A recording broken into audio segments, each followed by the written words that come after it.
हाँ तो बच्चों गुड मॉर्निंग। मैं के भारद्वाज ट्रिगोनोमेट्री का सेकेंड लेक्चर के साथ प्रेजेंट हूँ। पिछले लेक्चर में लास्ट टॉपिक था आपका डिग्री सिस्टम के बारे में आप लोग को पढ़ाया जा रहा था। डिग्री सिस्टम एंगल को मेजर करने के तीन तरीके हैं, तीन सिस्टम हैं।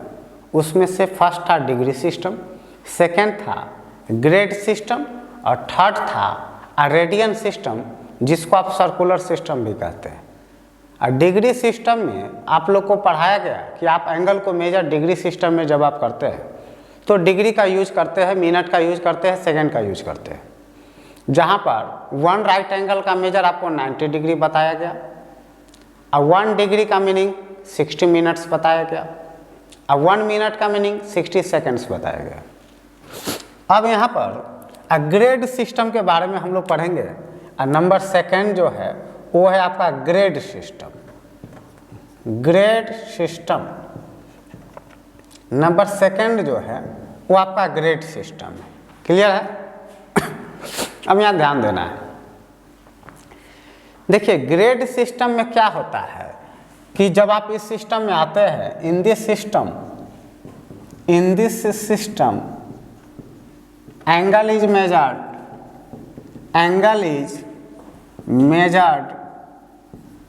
In grade. देखिए ग्रेड सिस्टम ऐसे का है कि डिग्री सिस्टम के कंपैरिजन में अगर ग्रेड सिस्टम की हम बात करते हैं तो ग्रेड सिस्टम उतना पॉपुलर नहीं हो पाया।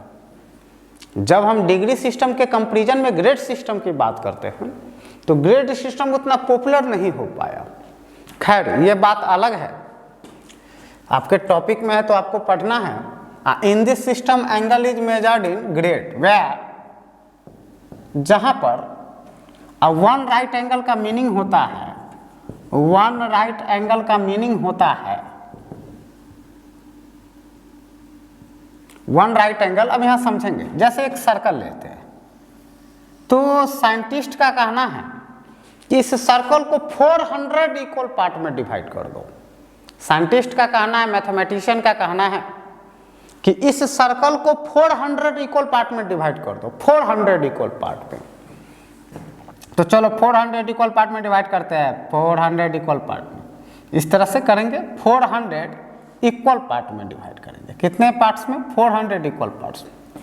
तो हर पार्ट को एक ग्रेड कहेंगे, हर पार्ट को एक ग्रेड कहेंगे, हर पार्ट को एक ग्रेड कहेंगे। मतलब ये पार्ट है तो वह भी एक ग्रेड होगा, ये पार्ट है तो वह भी एक ग्रेड होगा, ये पार्ट है तो वह भी एक ग्रेड होगा, ये पार्ट है तो वह भी एक ग्रेड, यह पार्ट है तो वह भी एक ग्रेड। मतलब ईच पार्ट को एक ग्रेड कहेंगे, ईच पार्ट को एक ग्रेड। जैसे कुछ देर पहले आप लोग पिछले लेक्चर में आप लोग पढ़े होंगे डिग्री सिस्टम के बारे में, तो मैं वहां पर बताया कि इस सर्कल को 360 इक्वल पार्ट में डिवाइड करना है, 360 इक्वल पार्ट्स में। ये बात याद रहे, ये जब आप डिग्री सिस्टम की बात करते हैं, जो पिछले लेक्चर में जो मैंने पढ़ाया, तो उस समय मैं बताया कि सर्कल को 360 इक्वल पार्ट में डिवाइड करना है, 360 इक्वल पार्ट। तो यह भी पार्ट 1 डिग्री, यह भी पार्ट 1 डिग्री, यह भी पार्ट 1 डिग्री, यह भी पार्ट 1 डिग्री, इस पार्ट को भी 1 डिग्री कहेंगे, इस पार्ट को भी 1 डिग्री, इस पार्ट को भी 1 डिग्री, इस पार्ट को 1 डिग्री। मतलब ईच पार्ट को 1 डिग्री कहेंगे, ईच पार्ट को 1 डिग्री कहेंगे। इस तरह से इसमें 360 पार्ट्स बनेंगे तो 360 डिग्री आएगा। तो ये तो डिग्री सिस्टम की बात थी जो पिछले लेक्चर में मैंने आपको पढ़ाया। अब जो ये सेकेंड लेक्चर जो आपका चल रहा है, उसके बाद का लेक्चर, तो इसमें सर्कल को 400 इक्वल पार्ट में डिवाइड किए हैं। कितने इक्वल पार्ट में? 400 इक्वल पार्ट में डिवाइड किए हैं। क्लियर है? तो ईच पार्ट को 1 ग्रेड कहेंगे, ईच पार्ट को क्या कहेंगे? 1 ग्रेड कहेंगे।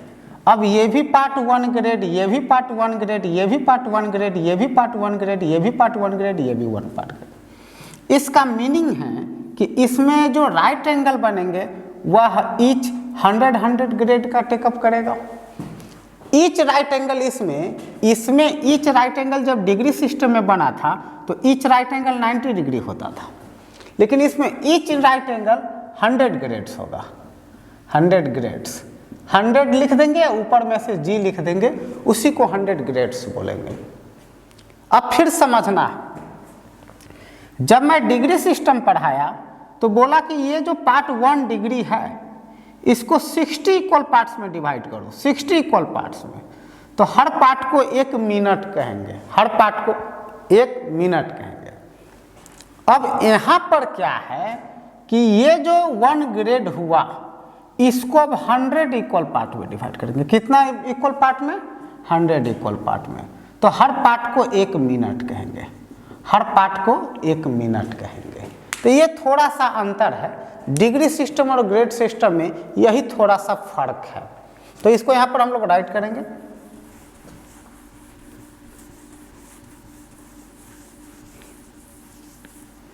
वन राइट एंगल इक्वल होता है 100 और ग्रेड्स, 100 ग्रेड्स, 100 लिख कर और आप G ऐसे दे देते हैं तो उसी को 100 ग्रेड्स बोलते हैं।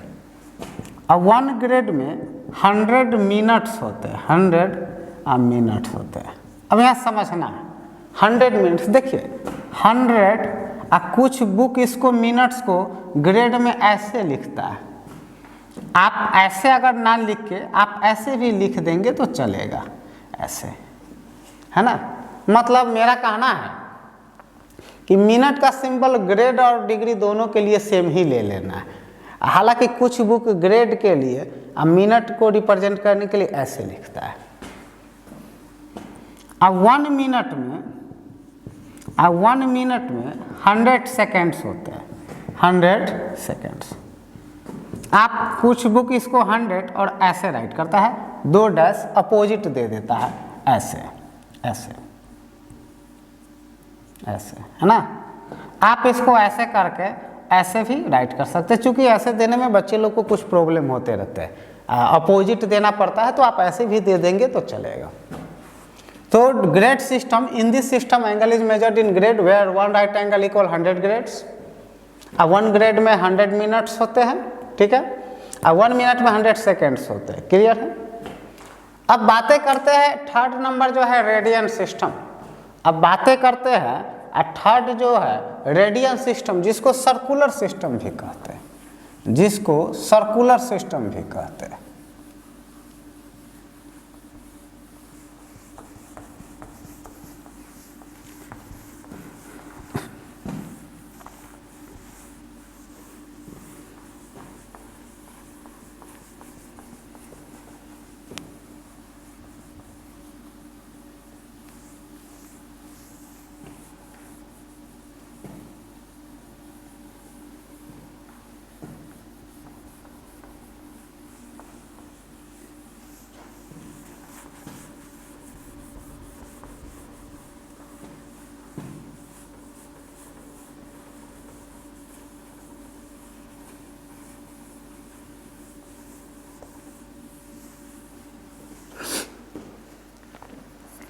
अब थर्ड है आपका रेडियन सिस्टम, रेडियन सिस्टम या circular system, circular system, radian system या सर्कुलर सिस्टम, दोनों एक ही नाम।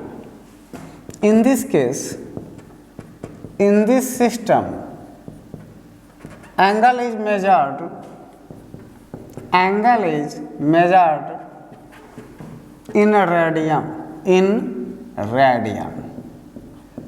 देखिए रेडियन सिस्टम में जब भी एंगल को मेजर करते हैं, रेडियन सिस्टम में जब भी एंगल को मेजर करते हैं तो रेडियन में ही मेजर करते हैं। अब यहाँ पर इन this system angle is measured in radian तो हो गया। अब बातें यहाँ पर आती है कि मीनिंग ऑफ 1 रेडियन क्या होता है। मीनिंग ऑफ 1 रेडियन, 1 रेडियन का मीनिंग क्या होता है? 1 रेडियन का मीनिंग क्या होता है?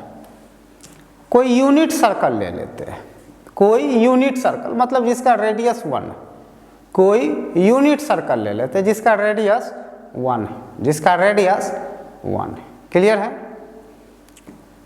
तो 1 रेडियन को समझाने के लिए यहाँ पर 2 फिगर का फॉर्मेशन करते हैं। जैसे सपोज ये सर्कल, यहाँ इसका सेंटर है, तो ये से रेडियस हुआ, ये रेडियस हुआ, यह सेंटर है, रेडियस कुछ ना कुछ तो होगा, लेंथ कुछ ना कुछ तो होगा, दो आर्क बने, मैं माइनर आर्क का बात करूंगा, ए और बी मान लेता हूं, एक सर्कल मैं ये लेता हूं। अब यहां पर मान लेता हूं कि ये रेडियस है, R2 मान लेता हूं, यहां पर R1 मान लेता हूं, यहां पर भी कुछ ना कुछ आर्क का लेंथ होगा, ये आपका सेंटर है, यहां पर भी कुछ ना कुछ आर्क का लेंथ होगा।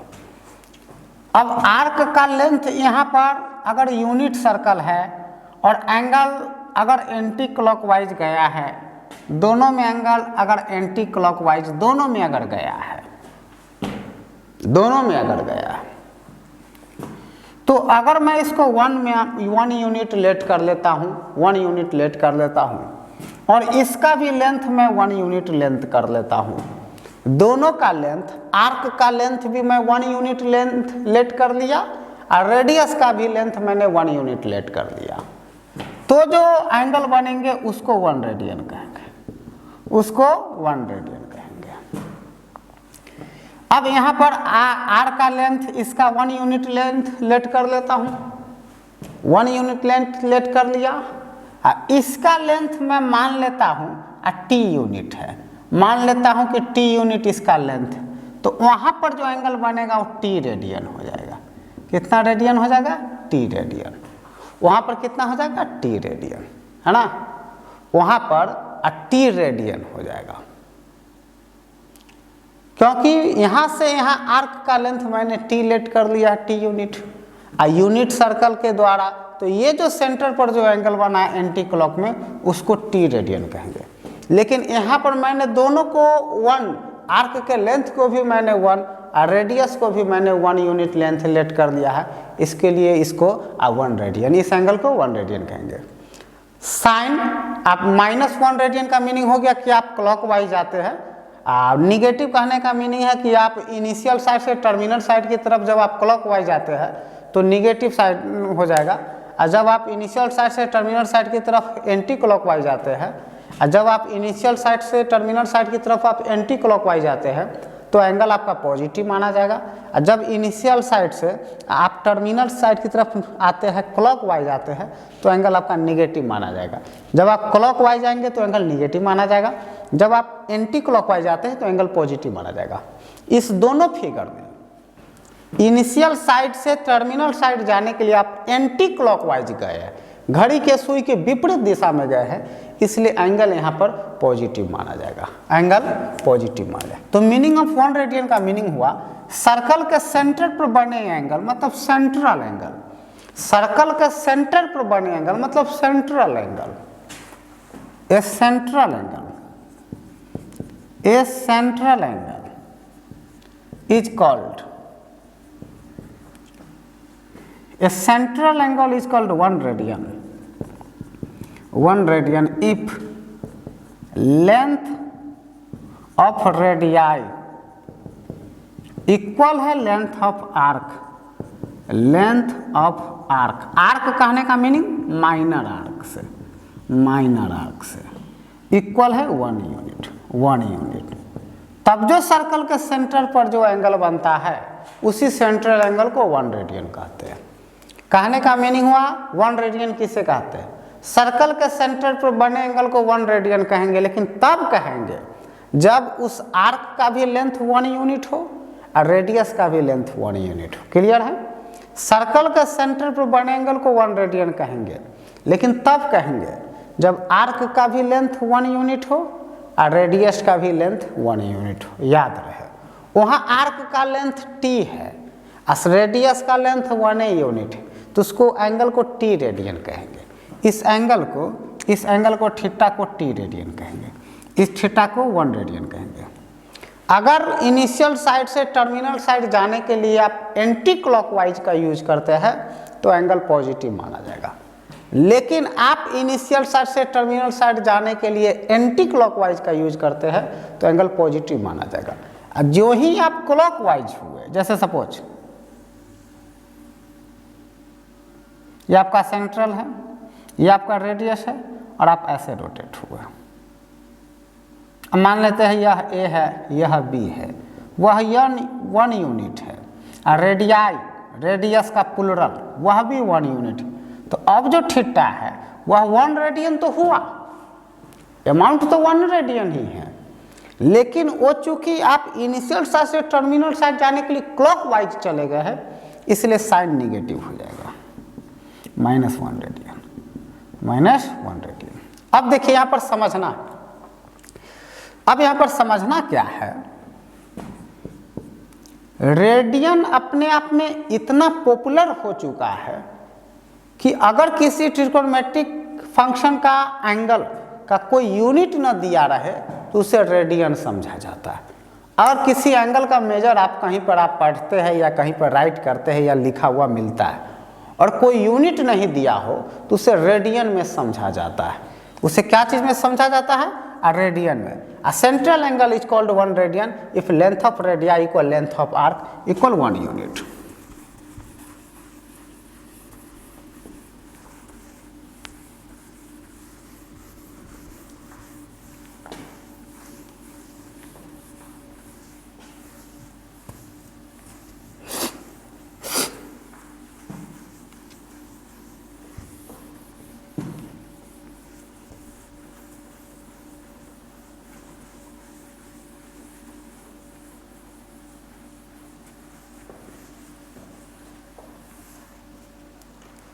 Other notes.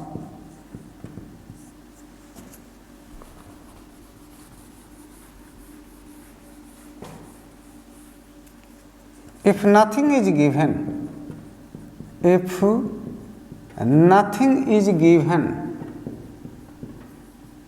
about unit of angle, unit of an angle, then it is in radian, it is in radian। अब जैसे एग्जाम्पल, अब जैसे सपोज कहीं पर 5 रेडियन आप लिखते हैं, आप शॉर्ट में उसको 5 रेड लिख देते हैं, और शॉर्ट में आप उसको 5, चूंकि रेडियन को सर्कुलेटरी सिस्टम भी कहते हैं, सर्कुलर सिस्टम और सर्कुलर सिस्टम भी कहते हैं, और रेडियन को सर्कुलर सिस्टम भी कहते हैं। और सर्कुलर सिस्टम का फर्स्ट लेटर सी होता है, इसलिए इसको सी, फर्स्ट लेटर सी होता है, इसलिए इसको सी भी 5 के ऊपर सी दे दिए। और यह इतना ना पॉपुलर हो गया, यह इतना ना पॉपुलर हो गया कि आप कोई यूनिट न देते हैं तो भी उसे रेडियन समझा जाता है। तो ये 5 रेडियन लिखे या 5 रेड लिख दिए रेडियन। रेडियन को सर्कुलर सिस्टम भी कहते हैं, और सर्कुलर सिस्टम का फर्स्ट लेटर सी होता है, सर्कुलर सिस्टम का फर्स्ट लेटर सी होता है, इसलिए 5 के माथे पर सी दे देंगे तो उसे 5 सर्कुलर सिस्टम मतलब रेडियन कहा जाएगा। अगर कोई यूनिट ना देते हैं तो उसे रेडियन समझा जाता है। अब जैसे ट्रायंगल है, अब जैसे ये ट्रायंगल है, और ये ट्रायंगल का आपको पता चला कि ये 2 डिग्री है, अब पता चला कि यह 1 है, अब पता चला कि यह 3 डिग्री है, ऐसा, या x डिग्री, ऐसा कुछ लेट कर लेते हैं x डिग्री। तो यहाँ पर तो कोई यूनिट नहीं दिए हैं, इसका मीनिंग इस 1 को मैंने कोई यूनिट नहीं दिया, इसका मीनिंग है कि मैं बातें कर रहा हूँ 1 रेडियन का, मैं बातें कर रहा हूँ 1 रेडियन का। क्लियर है? चलिए, तो एंगल को मेजर करने के ये 3 तरीके थे, डिग्री सिस्टम, ग्रेड सिस्टम और रेडियन सिस्टम। अब यहाँ पर हम लोग आर्क के बारे में पढ़ेंगे कि आर्क क्या होता है। Arc of a circle, arc of a circle क्या होता है? देखिए, सर्कल, जैसे आप सर्कल ड्रॉ करते हैं तो सर्कल का यह कंप्लीट बाउंड्री है, ये कंप्लीट बाउंड्री है, और सर्कल का देखिए ये ले लिए, एक इनकम्प्लीट बाउंड्री है, ये पार्ट लिए, इनकम्प्लीट है, ये पार्ट लिए, ये सब सर्कल का इनकम्प्लीट बाउंड्री है, देख रहे हैं ना, इनकम्प्लीट बाउंड्री। तो ये सब आर्क है, क्योंकि सर्कल खुद अपने आप में एक आर्क का ही कलेक्शन है। बहुत सारे आर्क, जैसे ये देखिए सर्कल है, ये सर्कल है, ये बहुत सारे आर्क का कलेक्शन है, बहुत सारे आर्क का कलेक्शन है। आर्क है ना। अब यहाँ पर तो इसको डिफाइन कैसे कर सकते हैं, सर्कल के बाउंड्री को ही आर्क कहते हैं, लेकिन बाउंड्री जब बोलते हैं तो वो टोटल आ जाता है, लेकिन आर्क कहने का मीनिंग टोटल भी हो सकता है या उसका छोटा सा पार्ट भी हो सकता है। आप बाउंड्री बोलते हैं तो ये टोटल आ गया, लेकिन जब आर्क बोलते हैं तो यह टोटल भी आ सकता है या उसका छोटा सा पार्ट भी आ सकता है। तो उसको कैसे राइट करेंगे, एक कंप्लीट या incomplete part of boundary of a circle is called arc of circle.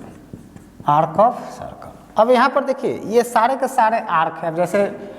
जैसे यहाँ सपोज करते हैं यह एक सर्कल है, और सर्कल में यहाँ पर P1 है, P2 है, P3 है, P4 है, P5 है, P6 है, लास्ट P7। तो अपने आप में ये एक आर्क हो चुका है। आप यहाँ कोई भी दो इंड्स लेते हैं बाउंड्री का, वह आर्क हो चुका है। कोई बच्चे P1 P2 बोलता है तो यह भी ये अपने आप में एक आर्क है, ऐसे डिनोट कर देंगे। कोई बच्चे P1 P3 बोलते हैं, यह भी अपने आप में एक आर्क है, ऐसे आप नोट कर देंगे। कोई बच्चे P1 P4 बोलते हैं, यह भी अपने आप में एक आर्क है। कोई बच्चे P3 P4 बोलते हैं, यह भी अपने आप में एक आर्क है, ऐसे इसे सिंबल दे देंगे। P1 P2 आपका ऐसा लुक में है, P2 P3 ऐसा लुक में था, अब P1 P4 ऐसा लुक में है, अब P3 P4 इस लुक में है ना। तो ये सब अपने आप में एक आर्क है। क्लियर है। अब यहाँ पर लेंथ ऑफ आर्क की बात होती है। देखिए आर्क दो तरह के होते हैं। एक होता है माइनर आर्क, दूसरा होता है मेजर आर्क। जब तक आर्क के बारे में कुछ स्पेशल न बोला जाए, आपको माइनर आर्क ही समझना है। अगर कोई आपको आर्क वर्ड बोल देता है, उसका मीनिंग है कि आपको माइनर आर्क की बातें हो रही है। किसकी बातें हो रही है? अब माइनर आर्क का। इसको आप आर्क भी बोल सकते हैं। तो जो छोटा पार्ट होता है उसको माइनर आर्क कहते हैं। जो छोटा पार्ट होता है उसको माइनर आर्क कहते हैं, और जो बड़ा पार्ट होता है उसको मेजर आर्क कहते हैं। अब जैसे यहाँ पर देखेंगे, जो छोटा पार्ट होता है उससे माइनर आर्क कहते हैं, और जो बड़ा पार्ट होता है उससे मेजर आर्क कहते हैं। जैसे देखेंगे यहाँ पर एक सर्कल लेते हैं। अब यहाँ पर एक सर्कल ले लिए। अब इस सर्कल का सपोज करते हैं कि ये पार्ट, तो देखिए मान लेते हैं ये P है और यह Q है, और मान लेते हैं कि ये यहाँ पर कोई पॉइंट R दे दिए। तो एक पार्ट आपका PQ बना, आर्क इस तरह से बना, और एक पार्ट आपका यहाँ से लेकर और यहाँ तक इस तरह से बना हुआ है। तो ये जो देखिए यहाँ मेरे मार्कर पर ध्यान देना है। ये जो पार्ट, जो यहाँ से मैं मार्कर स्टार्ट कर रहा हूँ, इस पर ध्यान देना है। यहाँ से लेके यहाँ तक का जो पार्ट बना, इसको मेजर आर्क कहेंगे, क्योंकि बड़ा पार्ट है, मेजर आर्क कहेंगे।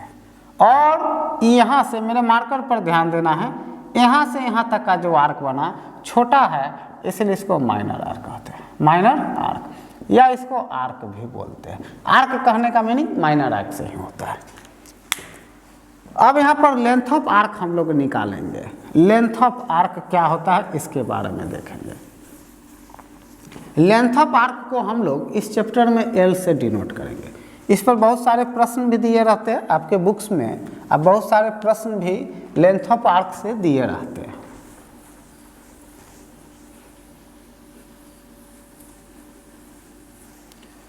अब जैसे सपोज करता हूँ, अब जैसे एक सर्कल ले लिया, इसमें एक आर्क बना लेता हूँ। मान लेता हूँ यह A है और लेट कर लेता हूँ यह B है।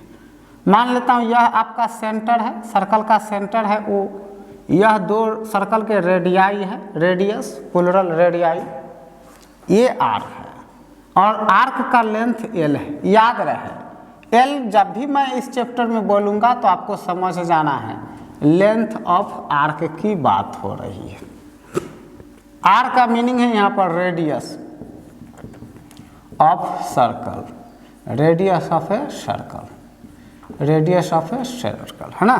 यहाँ पर कुछ ना कुछ एंगल थीटा होगा, यहाँ पर कुछ ना कुछ एंगल थीटा होगा। तो थीटा कहने का मीनिंग है सेंट्रल एंगल से। थीटा कहने का मीनिंग किस एंगल से है? सेंट्रल एंगल से। थीटा कहने का मीनिंग क्या मीनिंग है? सेंट्रल एंगल को ही थीटा बोलते हैं, है ना। तो length of arc, then length of arc को क्या चीज से? एल से डिनोट करते हैं। तो थीटा इक्वल होता है एल बाई आर। इसका मीनिंग है कि length of arc L equal हो जाएगा थीटा आर और unit, theta R unit. Length of arc को एल से डिनोट करते हैं, यह हो जाएगा थीटा इंटू आर यूनिट। याद रहे where theta is in radian, theta is in radian, theta हमेशा रेडियन में रहता है। अब मैं कुछ देर में आपको रेडियन से डिग्री में जाना, डिग्री से रेडियन में जाना, ग्रेड से डिग्री में जाना, डिग्री से ग्रेड में जाना, ग्रेड से रेडियन में जाना, रेडियन से ग्रेड में जाना, ये सारी बातें मैं आपको कुछ ही देर में वो सब सिखाऊंगा आपको। फिलहाल aware theta is radian, theta हमेशा रेडियन में रहना चाहिए। अगर डिग्री में है तो उसे रेडियन में कन्वर्ट कर ले, अगर थीटा यहाँ पर ग्रेड में है तो उसे रेडियन में कन्वर्ट कर ले, और थीटा यहाँ पर डिग्री में है तो उसे रेडियन में कन्वर्ट कर ले। मतलब थीटा जब भी रहना चाहिए तो रेडियन में रहना चाहिए। दूसरी बात आपको ध्यान देना ये है कि एल और आर का यूनिट सेम रहना चाहिए, एल और आर का यूनिट सेम रहना चाहिए। अगर एल मीटर में प्रश्न में है तो आर भी मीटर में रहेगा, अगर प्रश्न में एल सेंटीमीटर में है तो आर भी सेंटीमीटर में रहेगा। L and R have same unit, same unit, same unit, है ना। एल और आर का दोनों सेम यूनिट। अगर प्रश्न में रेडियस मीटर में है तो एल भी मीटर में होगा, अगर रेडियस सेंटीमीटर में है तो एल भी सेंटीमीटर में होगा। दोनों का सेम यूनिट रहना चाहिए। थीटा इस फार्मूला में जब भी रहेगा तो रेडियन में रहेगा, अगर रेडियन में ना हो तो आप रेडियन में कन्वर्ट कर ले। मैं कन्वर्ट करने का टेक्निक आपको मैं नेक्स्ट टॉपिक में मैं दूंगा। एल क्या है? एल लेंथ ऑफ आर्क है, R radius of a circle है, और थीटा सेंट्रल एंगल है। और सेंटर पर बने एंगल को सेंट्रल एंगल कहते हैं, और सेंटर पर बने एंगल को सेंट्रल एंगल कहते हैं। ए कंप्लीट या incomplete part of A boundary of a circle is called arc of circle. अब मैं इस फार्मूला का एक्सप्लेनेशन करता हूँ। एक चीज़ यहाँ पर मैं आपको जानकारी देना चाहूँगा, कुछ ही मिनट में हम लोग इस टॉपिक पर आने वाले हैं। अब पाई रेडियन का मीनिंग होता है 180 डिग्री। कुछ ही मिनट में हम लोग इस टॉपिक पर आने वाले हैं। पाई का मीनिंग 180 डिग्री होता है। पाई का मीनिंग देखिए, पाई छोटे क्लास में आप लोग पढ़े होंगे। अब पाई का मीनिंग आप लोग पढ़े होंगे, pi is an irrational number, if nothing is given then take pi equal 22/7। अब मैं जब उस टॉपिक पढ़ाऊंगा तो मैं आपको बताऊंगा अब पाई का वैल्यू 22/7 कब लेते हैं, मतलब आर्किमिडीज वाला वैल्यू कब लेते हैं, और चुंगचाई जो वैल्यू दिए हुए वो कब लेते हैं। तो ये सब बातें मैं आपको बताऊंगा, लेकिन आप तब तक वीडियो में कंटिन्यू रहे। तो पहले हम लोग लेंथ ऑफ आर्क का ये जो फार्मूला कैसे डिराइव होता है उसके बारे में हम लोग जानकारी ले लेते हैं। हाँ तो स्टूडेंट्स, लेंथ ऑफ आर्क का एक्सप्लेनेशन आप लोग देखना चाह रहे थे। देखिए, लेंथ ऑफ आर्क का एक्सप्लेनेशन आप लोग देखना चाह रहे थे कि थीटा बराबर एल बाई जो आर मैंने लिखा, उसके हेल्प से मैंने एल बराबर थीटा आर यूनिट जो मैंने लिखा, ये मैं कैसे लिख दिया, इसके बारे में आप लोग एक्सप्लेनेशन देखना चाह रहे थे। ऐसा करते हैं, सर्कल जो का बाउंड्री है वह तो अपने आप में खुद लेंथ ऑफ आर्क है, बहुत सारे आर्क का एक कलेक्शन है। सर्कल का जो कंप्लीट बाउंड्री है जिसको आप सरकमफ्रेंस कहते हैं, वह अपने आप में एक बहुत सारे आर्क का कलेक्शन है, बहुत सारे आर्क का वो कलेक्शन है। तो हम कह सकते हैं व्हेन एंगल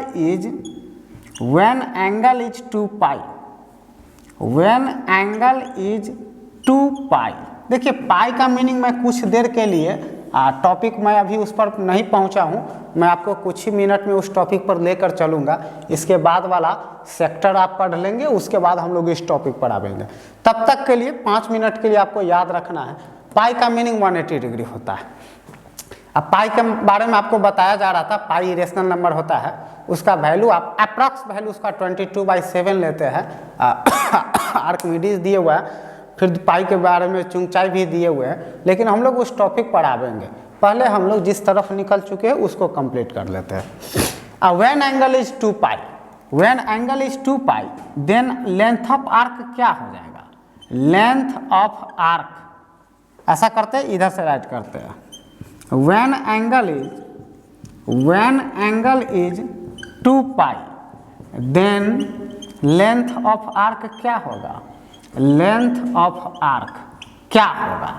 आपसे पूछा जाए कि बताओ जब एंगल 2 पाई है तो लेंथ ऑफ आर्क क्या होगा, आप स्वाभाविक है आप कहेंगे कि 2 पाई आर के इक्वल होगा, क्योंकि जब एंगल 2 पाई है मतलब आप एक सर्कल बना चुके हैं।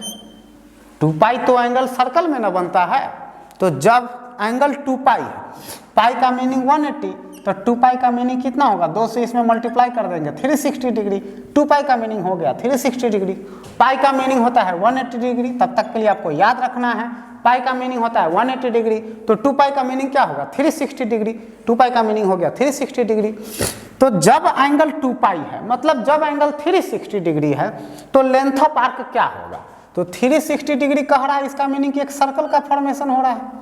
जब 360 डिग्री कह रहा है तो एक सर्कल का फॉर्मेशन हो रहा है, तो उस समय लेंथ ऑफ आर्क उसके टोटल बाउंड्री के लेंथ के इक्वल हो जाएगा। जब सर्कल बन गया तो लेंथ ऑफ आर्क का मीनिंग हो गया कि लेंथ ऑफ बाउंड्री की बात हो रही है। जब सर्कल बन गया तो लेंथ ऑफ आर्क का मीनिंग हो गया कि लेंथ ऑफ बाउंड्री, सर्कल के बाउंड्री की लेंथ की बात हो रही है, तो वह किसके इक्वल होता है 2 पाई आर। याद रहे यहाँ पर मैं कोई यूनिट नहीं दिया हूँ, 2 पाई लिखा हूँ, ये एक कांस्टेंट है, अपने आप में कांस्टेंट है। तो इसका मीनिंग हो गया कि इससे यहाँ पर रेडियन की बात हो रही है। व्हेन एंगल इज 1 मतलब कोई यूनिट मैं नहीं दिया हूँ, मतलब 1 रेडियन की बात हो रही है। अब मीनिंग ऑफ 1 रेडियन मैं आपको पढ़ा चुका हूँ, मीनिंग ऑफ 1 रेडियन मैं आपको पढ़ा चुका हूँ। तो when angle is 1 then length of arc क्या होगा, देन लेंथ ऑफ आर्क हो जाएगा 2 पाई आर, और इसको 2 पाई से डिवाइड कर देंगे, 2 पाई से डिवाइड, फाइनली आ गया आर, किसके इक्वल आ गया आर के इक्वल। अब आपसे पूछा जाए व्हेन एंगल इज, एंगल क्या था थीटा था, कोई यूनिट नहीं था मतलब रेडियन में है, व्हेन एंगल इज थीटा कोई यूनिट नहीं है मतलब रेडियन में है, देन लेंथ ऑफ आर्क क्या हो जाएगा, देन लेंथ ऑफ आर्क क्या हो जाएगा, लेंथ ऑफ आर्क थीटा से इसमें मल्टीप्लाई हो जाएगा रेडियस में, थीटा आर्क हो जाएगा। अब लेंथ ऑफ आर्क को तो आप एल से डिनोट करते हैं, लेंथ ऑफ आर्क को आप एल से डिनोट करते हैं, तो आप कह सकते हैं कि एल बराबर थीटा आर आ गया। आप क्या कह सकते हैं कि एल बराबर थीटा आर आ गया, है ना। तो एल बराबर क्या आ गया थीटा, उसको हम लोग यहाँ पर राइट करेंगे।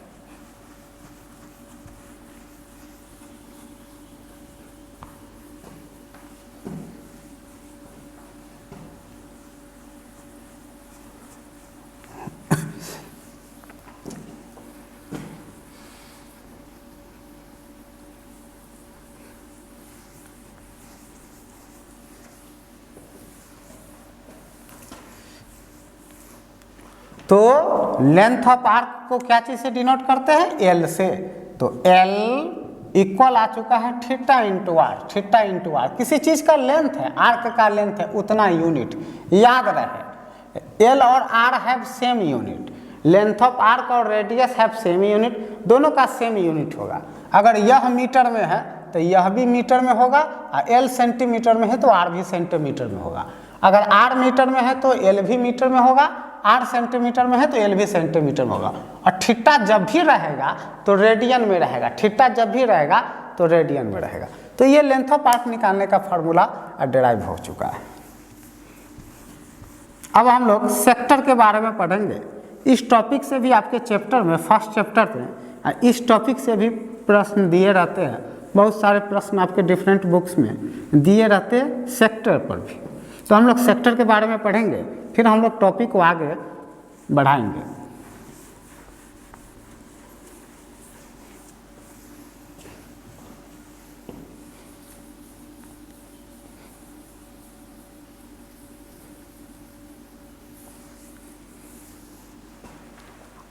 हाँ तो स्टूडेंट्स, लेंथ ऑफ आर्क का एक्सप्लेनेशन आपने सीखा है। अब हम लोग सेक्टर के बारे में पढ़ेंगे, सेक्टर ऑफ ए सर्कल। इस पर भी बहुत सारे प्रॉब्लम्स डिफरेंट बुक्स में दिए रहते हैं फर्स्ट चैप्टर में। तो पहले हम लोग उसको देखेंगे और फिर उस पर आगे टॉपिक करेंगे, प्रैक्टिस करेंगे। सेक्टर ऑफ ए सर्कल क्या होता है ध्यान देना है। a sector of a circle। इसको पहले रफ समझेंगे, पहले रफ से समझेंगे। देखिए एक सर्कल ले ले एक सर्कल ले लिया, क्लियर है। सर्कल का कुछ ना कुछ सेंटर होगा, कोई कंफ्यूजन नहीं। सेंटर से और दो रेडियस मैंने ड्रॉ किया। यहाँ पर एक आर्क फॉर्मेट हो चुका है, माइनर आर्क। आर्क कहने का मीनिंग माइनर आर्क। याद रहे, कुछ बातों को याद रखना है। और नंबर कहने का मीनिंग नेचुरल नंबर से होता है। एंगल कहने का मीनिंग जनरली एक्यूट एंगल से होता है। लाइन कहने का मीनिंग जनरली स्ट्रेट लाइन से होता है। उसी तरह से आर्क कहने का मीनिंग जनरली माइनर आर्क से होता है। अगर प्रश्न कहता है कि लेंथ ऑफ मेजर आर्क, तो आप निकालिए लेंथ ऑफ मेजर आर्क, है ना। अब देखिए यहाँ पर एक बात आया, कुछ बच्चे यहाँ पर बच्चे आप जैसे length of major arc, length of major arc क्या होगा। बहुत सारे बच्चे चाहते हैं कि लेंथ ऑफ मेजर आर्क की भी जानकारी दे दी जाए। लेंथ ऑफ माइनर आर्क तो मैं बता दिया। अब जैसे सपोज करते हैं कि ये एक सर्कल है, ये एक सर्कल है, तो सर्कल का लेंथ ऑफ आर्क ए और बी, माइनर आर्क आ गया थीटा आर आ गया, थीटा इंटू आर आ गया। तो आप यहां से लेके इसी का लेंथ अब आपसे पूछ रहा है, मेजर आर्क का लेंथ। यही मेजर आर्क का लेंथ हो गया जो आपको दिखाई पड़ रहा है। तो क्या करेंगे कि 2 पाई आर तो टोटल सरकमफ्रेंस होता है, 2 पाई आर तो टोटल सरकमफ्रेंस होता है। उसमें से मैं क्या करूंगा कि length of minor arc minus करूंगा। लेंथ ऑफ माइनर आर्क मतलब theta R, length of minor arc मैं माइनस कर दूंगा, तो लेंथ ऑफ मेजर आर्क निकल जाएगा, लेंथ ऑफ मेजर आर्क निकल जाएगा। ठीक है, तो लेंथ ऑफ मेजर आर्क जब भी निकालना हो तो 2 पाई आर में से length of minor arc minus कर लेंगे। जहां पर आर क्या है, where R is radius of a circle, radius of a circle. इस चीज को याद रखना है। अब जो आपका नेक्स्ट टॉपिक है सेक्टर ऑफ ए सर्कल, जो नेक्स्ट टॉपिक है वह है आपका सेक्टर ऑफ ए सर्कल, इसको पढ़ना है।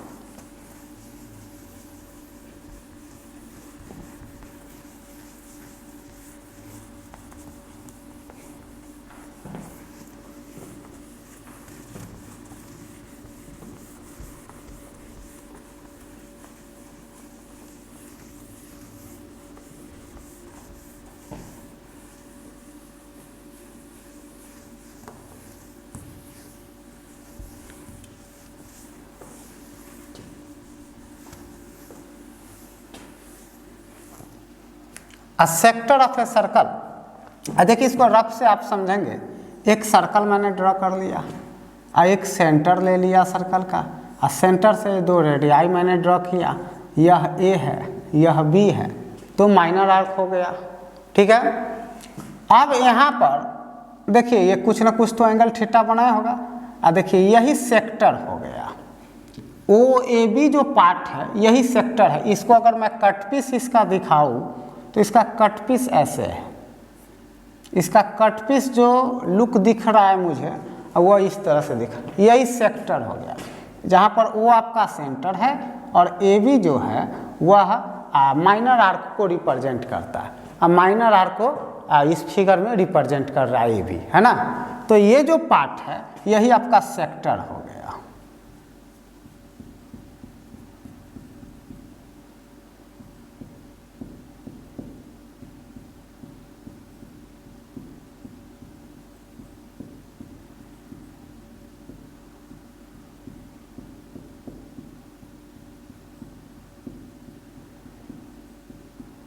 यही आपका सेक्टर हो गया, है ना। और यहाँ पर एंगल होते हैं उसको सेंट्रल एंगल कहते हैं, और सर्कल के सेंटर पर बने एंगल को सेंट्रल एंगल कहते हैं, है ना। तो इसका डिफिनीशन कैसे राइट करेंगे। देखिए डिफिनीशन जो है साइंस है समझ, साइंस का मीनिंग ही है समझ। आप उसको किस तरह से समझते हैं, आप उसको सही ढंग से समझे और उसको अपने बातों से रिप्रेजेंट कर दे।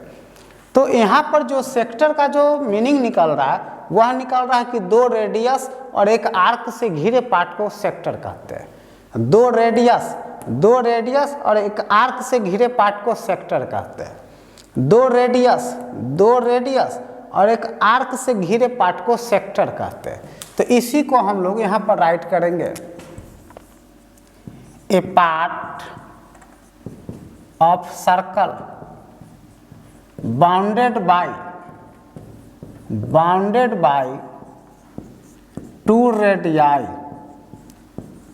Radii and one arc of a circle is called sector of a circle। देखिए एरिया ऑफ सेक्टर क्या होता है। अब आपसे पूछा जाए कि इस सेक्टर का एरिया क्या होता है। एरिया ऑफ सेक्टर जो होता है, एरिया ऑफ सेक्टर वह होता है r² थीटा यूनिट स्क्वायर। चूंकि एरिया है, एरिया ऑफ सेक्टर जो होता है वह होता है r² थीटा यूनिट स्क्वायर। याद रहे r² थीटा यूनिट स्क्वायर, ये याद रखना है। r² into theta unit square. बात वही है जहाँ पर थीटा रेडियन में, वह theta is in radian, theta is in radian, theta is in radian, theta is in radian, है ना। थीटा रेडियन में है, ये बात याद रखना है। अब ये कैसे आता है, area of sector r² into theta divided by 2। चूँकि एरिया का मामला है तो यूनिट स्क्वायर दे देंगे। प्रश्न में रेडियस मीटर में है तो यहाँ मीटर स्क्वायर हो जाएगा। आपके प्रश्न में रेडियस सेंटीमीटर में तो यहाँ पर सेंटीमीटर स्क्वायर हो जाएगा। मतलब रेडियस का जो यूनिट है उसी का स्क्वायर कर लेगा। थीटा रेडियन में। लेकिन सवाल है कि यहाँ पर ये एरिया आता कैसे, आपको कैसे पता चला कि इसका फॉर्मूला ये होगा, उसको हम लोग देखेंगे। A part of circle bounded by two radii and one arc of a circle is called sector of a circle. Radius का प्लूरल रेडियाई होता है, इसको याद रखना है। रेडियस का प्लूरल रेडियाई होता है।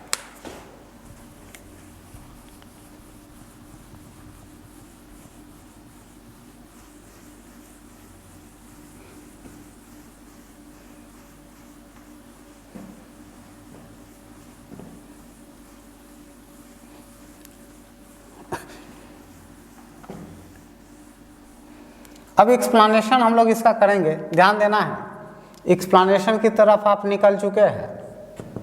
अभी बच्चों आपको अभी बताया था अब पाई इक्वल 180 डिग्री। मैं कुछ देर के लिए बोला कि आपको याद रखना है, कुछ ही मिनट में इसके बाद वाला टॉपिक वही है। इसके बाद हम लोग उसी टॉपिक पर आएंगे।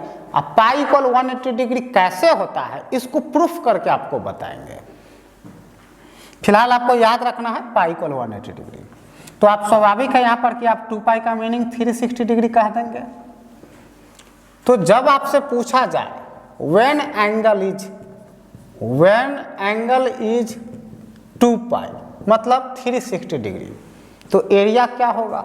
स्वाभाविक है कि जब 2 पाई बोलता है 360 डिग्री तो आप एक सर्कल बनाते हैं। जब आपसे बोला जाए कि एक फिगर बनाना है, कर्व ड्रा करना है और जिसका एंगल 360 डिग्री हो, तो आप क्या करेंगे, एक सर्कल बनाते हैं। आप एक सर्कल बनाते हैं।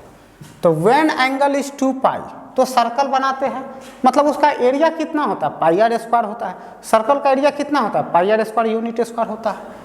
Then area is pi are square unit square. Clear है। व्हेन एंगल इज 1, कोई यूनिट ना दिया गया हो तो रेडियन समझना है। कोई यूनिट नहीं दिया गया है तो रेडियन समझना है। कोई यूनिट नहीं दिया गया है तो क्या समझना है, रेडियन समझना है। क्लियर है। कोई यूनिट ना दिया हो तो रेडियन समझना है।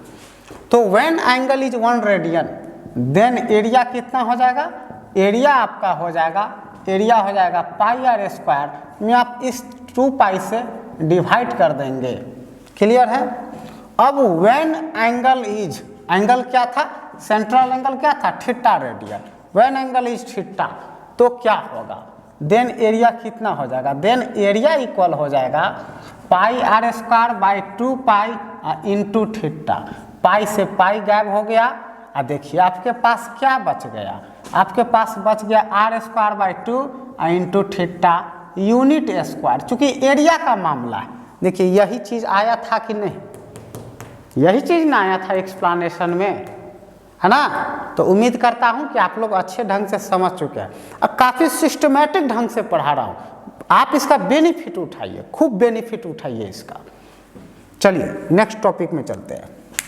तो एरिया का फार्मूला निकल गया R square theta divided by 2 unit square. तो देखो एरिया ऑफ सेक्टर तो बन गया, एरिया ऑफ सेक्टर तो बन चुका है। अब एरिया ऑफ सेक्टर बन गया।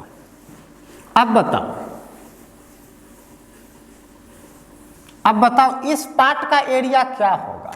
अगर कोई पूछे आपसे कि इस पार्ट का एरिया क्या होगा तो आप क्या कहेंगे, जिसको मैंने यहाँ डैश डैश से जो मैं रिप्रेजेंट कर रहा हूँ।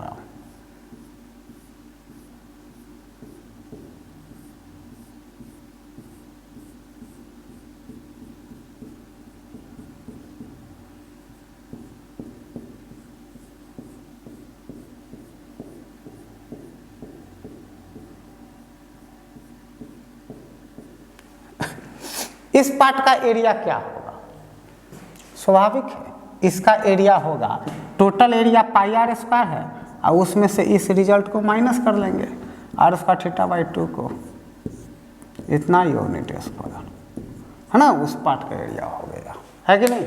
चलिए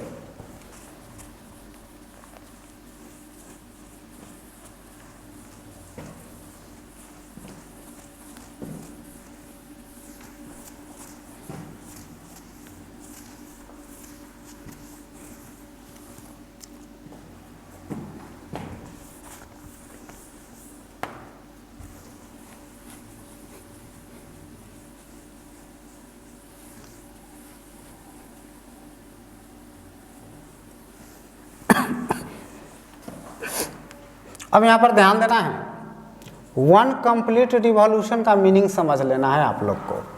वन कंप्लीट रिवॉल्यूशन का मीनिंग समझना है। Meaning of one complete revolution, meaning of one complete revolution, meaning of one complete revolution, इसका मीनिंग आपको समझ लेना है। Meaning of one complete revolution, इसका मीनिंग समझना, ध्यान देना। देखिए वन कंप्लीट रिवॉल्यूशन का मीनिंग होता है 360 डिग्री। वन कंप्लीट रिवॉल्यूशन, इस पर बहुत सारे, इस टाइटल पर बहुत सारे आपके चैप्टर में प्रश्न दिए हुए हैं, आपके डिफरेंट बुक्स में फर्स्ट चैप्टर में इस पर बहुत सारे प्रश्न दिए हुए रिवॉल्यूशन वर्ड पर। तो वन कंप्लीट रिवॉल्यूशन का मीनिंग होता है 360 डिग्री। और कितना मीनिंग होता है 360 डिग्री, और थीटा इक्वल 360 डिग्री, है ना, 360। तो वन कंप्लीट रिवॉल्यूशन का मीनिंग कितना होता है, और वन कंप्लीट रिवॉल्यूशन का मीनिंग हो गया 360 डिग्री, 360 डिग्री, 360 डिग्री, है ना। आपसे पूछा जाए meaning of one complete angle, one complete angle, complete angle, meaning of one complete angle क्या होगा, इसका भी मीनिंग वही होता है, इसका भी मीनिंग 360 डिग्री होता है। वन कंप्लीट एंगल मतलब सर्कल बना देना है, आई सेंटर है, यह सेंटर है, तो यह थीटा कितना होगा, और थीटा होगा 360 डिग्री, और थीटा कितना होगा 360 डिग्री होगा, है ना, 360 डिग्री। तो वन कंप्लीट एंगल का मीनिंग भी वन कंप्लीट एंगल का भी मीनिंग होता है 360 डिग्री। वन कंप्लीट एंगल का भी मीनिंग क्या होता है 360 डिग्री। इस सबको याद रखना है, वन कंप्लीट एंगल क्या याद रखना है। देखिए मेंस जो होता है, एडवांस जो होता है, यह कुछ वैसा नहीं है जिस तरह से आप लोग समझ लेते हैं, आप लोग इसको गलत ढंग से ले लेते हैं। आप बेसिक चीज पर जब ध्यान देते हैं, कंपटीशन में कॉन्सेप्ट बेस पर प्रश्न पूछता है। कॉन्सेप्ट कहाँ से निकलता है, आपके माइंड से निकलता है, आपके बेसिक थॉट से निकलता है। तो जब आप इस चीज़ को आप ध्यान में रखते हैं तो आपका मेंस का भी प्रॉब्लम बहुत सिंपल वे में बनेगा। और आप लोग तो धीरे धीरे उस तरफ बढ़ ही रहे, और जब आपका चैप्टर जब थ्योरी हो जाएगा तो हम लोग तो प्रैक्टिस की तरफ निकलेंगे। उसमें बहुत सारे प्रश्न आपको, डिफिकल्ट प्रश्न, अच्छे अच्छे प्रश्न, काफ़ी प्रश्न आपको प्रैक्टिस करवाएंगे। बेनिफिट उठाइए, वीडियो का कंटिन्यू वॉच कीजिए, बेनिफिट उठाइए। तो वन कंप्लीट एंगल का मीनिंग होता है 360 डिग्री। अब जो नेक्स्ट टॉपिक आपका है, वन कंप्लीट रिवॉल्यूशन का मीनिंग क्या होता है? 360 डिग्री।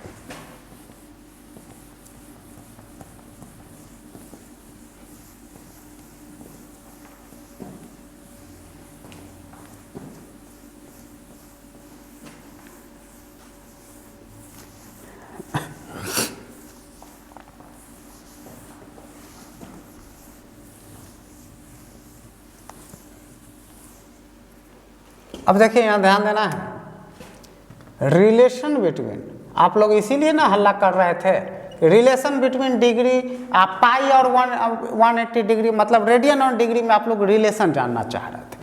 आप लोग को बता रहे थे पाई इक्वल 180 डिग्री होता है, तो आपके मन में आया होगा कि इसको हम जान जाए कैसे होता है। तो चलिए अब उस तरफ आप लोग आ चुके हैं। Relation between degree and radian, degree and radian, है ना, इसमें आपको सीखने का मौका मिलेगा। अब पाई इक्वल 180 डिग्री कैसे होता है, पाई इक्वल 180 डिग्री कैसे होता है। देखिए ये कंप्लीट रिवॉल्यूशन है, सर्कल बनाते हैं।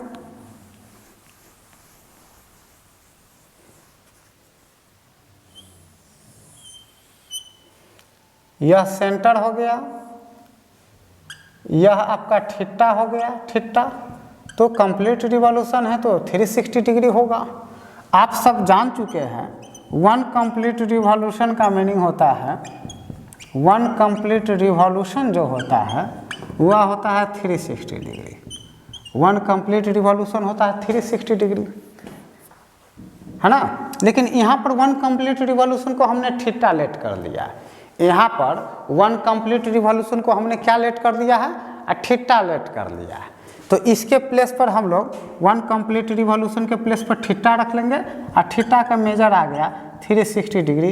ये आपका इक्वेशन फर्स्ट है। और थीटा का मेजर आ गया 360 डिग्री, ये आपका इक्वेशन क्या है? फर्स्ट है।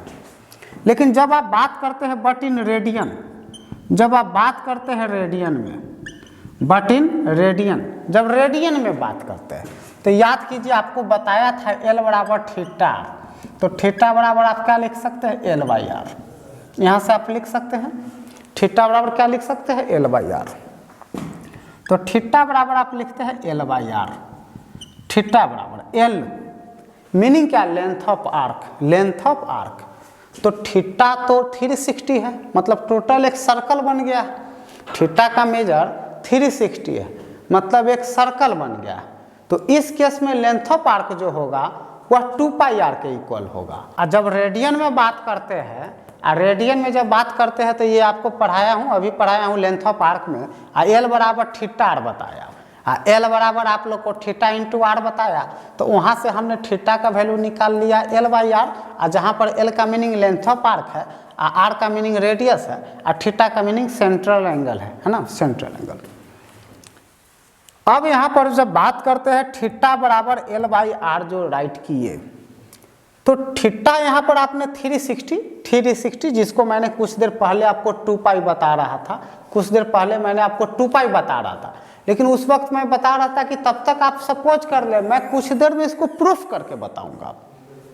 उस वक्त मैंने आपको बताया कि थीटा इक्वल जो 2 पाई है, आप इसको कुछ समय के लिए लेट कर लीजिए, मैं इस टॉपिक पे आऊँगा तो मैं इसको प्रूफ करूँगा। अब मैं उस टॉपिक पे आ चुका और मैं इसको प्रूफ कर रहा हूँ। तो जब थीटा बराबर एल बाई आर है, मतलब थीटा 360 पाई एक कंप्लीट रिवॉल्यूशन हो चुका है। और जो कंप्लीट रिवॉल्यूशन है तो उस समय लेंथ ऑफ आर्क जो होगा वह सर्कल के टोटल बाउंड्री के लेंथ के इक्वल हो जाएगा, मतलब सरकमफ्रेंस के इक्वल हो जाएगा। सर्कल का जो लेंथ ऑफ आर्क है एल, वह सर्कल के टोटल बाउंड्री के लेंथ के इक्वल हो गया, मतलब उसके सरकमफ्रेंस के इक्वल हो गया। क्यों? क्योंकि थीटा 360 वो गोल घूम चुका है, वो सर्कल बना चुका है। तो एल का मीनिंग हो गया टोटल सरकमफ्रेंस का length 2 pi R by R. तो यहाँ पर हम लोग राइट करेंगे इम्प्लाइज थीटा इक्वल आ गया 2 पाई। ये इक्वेशन सेकेंड है, ये इक्वेशन सेकेंड है।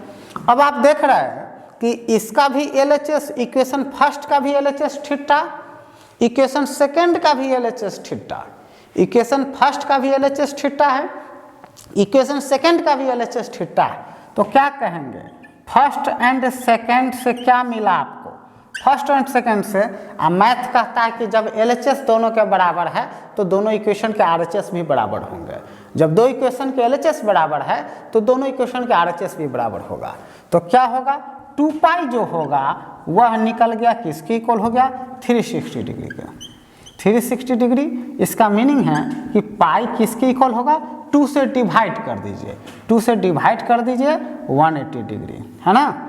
यही मैं आप लोग को उस समय से बोल रहा था कि पाई इक्वल 180 डिग्री होता है, पाई इक्वल 180 डिग्री होता है। तो अब तो आप इसका एक्सप्लेनेशन देख चुके हैं, आप तो अब इसका एक्सप्लेनेशन देख चुके हैं, है कि नहीं।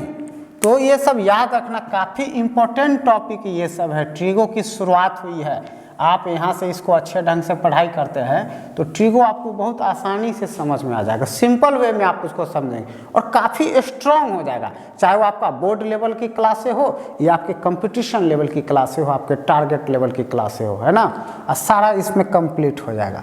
तो हम लोग नेक्स्ट लेक्चर में मिलते हैं, नेक्स्ट लेक्चर में फिर मैं आपसे मिलता हूँ। Okay, thank you.